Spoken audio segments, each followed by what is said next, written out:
There's an old story that goes like this. There was once a king who found out his wife was having an affair, so he killed her. From then on, every day, he would marry a virgin, sleep with her that night, and then kill her the next morning. This happened 1,000 times. But then one of those women had a clever plan. Her name was Scheherazade. She knew practically every story and poem that existed, and she was good at telling those stories. So she agrees to spend a night with the king, and that night she starts telling him a very captivating story. But then, as she's just about to finish, she says, "Oh, look at the time. I'll have to finish the story tomorrow." So the king decides to let her live, and she finishes the story the next night. But then she starts a new story and has to finish that one the next night. Her stories are so good that this continues for 1,001 nights, and the king never kills her.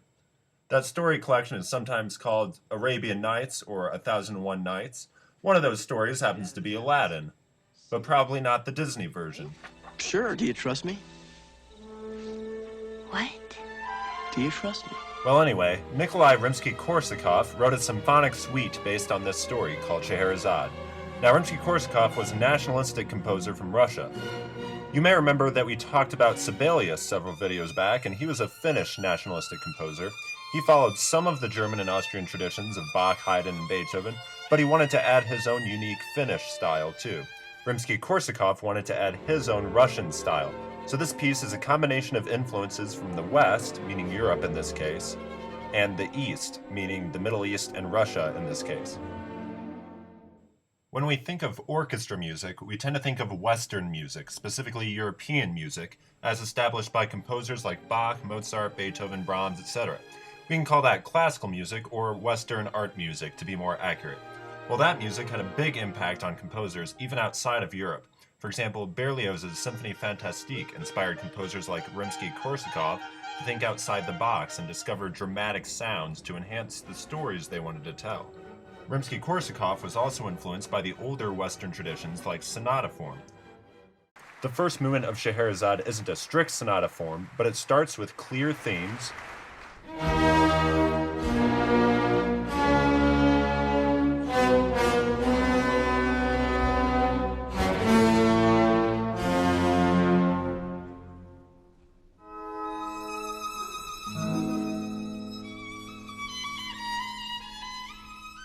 but then we don't hear a normal development section where things get mixed around. It's more like we just hear slightly different versions of those same themes, like they're wearing different costumes or something.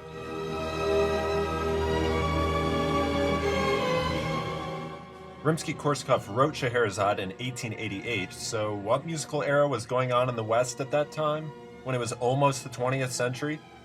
Anyone? What? Oh, sorry, I thought you said something. Oh, sorry, I thought you were over there. That was in the late Romantic era. Strauss was one of the leading composers of that time, with his intricate orchestration and chromaticism. Well, you can hear those complexities in Scheherazade, too.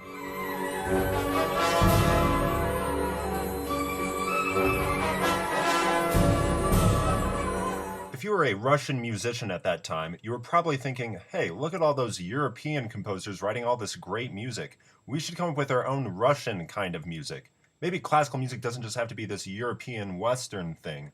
There was actually a group of composers called The Five. Pretty creative name, right? And their goal was to write music that could just be called Russian, not European. So they tried to incorporate things that set them apart from Europe, like Russian folk songs and Orientalism, this fascination with Middle Eastern culture. Scheherazade is a perfect example of using Orientalism to set Russian music apart from Western music. Rimsky-Korsakov was composing with these exotic stories in mind, and there are also lots of little musical devices that give it an unusual Eastern flair. For example, the main notes in the very beginning might sound a little unusual to you.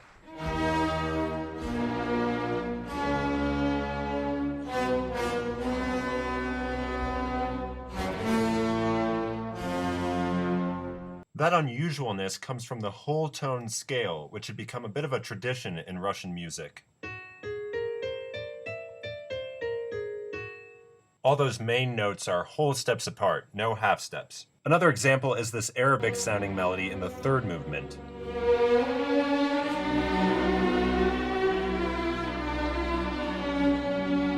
There's that augmented second interval in there, often found in Arabic music. This also happens to be an example of another Russian musical tool, and that is playing the fifth scale degree and then raising it a half step. Yada. Another example is here. Listen to the lower strings.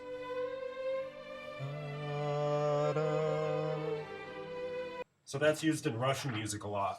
Sorry, we just don't have a lot of time for this listening video. I counted, and there are 6 billion other examples of unusual Eastern-sounding musical devices. So when you listen to or play Scheherazade, you're experiencing some normal-sounding Western art music traditions mixed with some weird-sounding Eastern influences. It's also interesting to look at what Rimsky-Korsakov himself wrote about this piece. He wrote a book about orchestration, borrowing a lot of concepts from Berlioz, and he likes to cite excerpts from Scheherazade in that book. For example, he apparently liked this part where the first and second violins are playing in unison.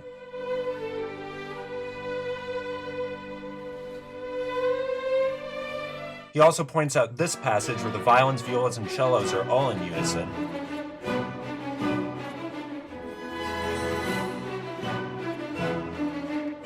Time's up. Well, I hope you enjoy Scheherazade.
clean my desk.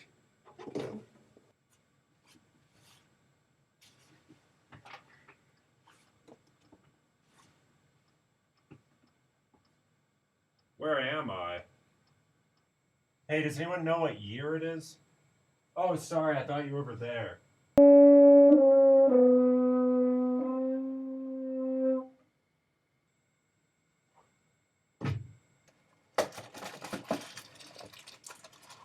What?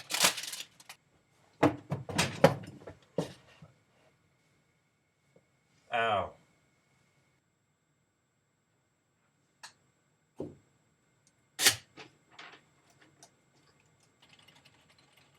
Oh. Hello? What? Oh, sorry, I thought you were over there. Oh.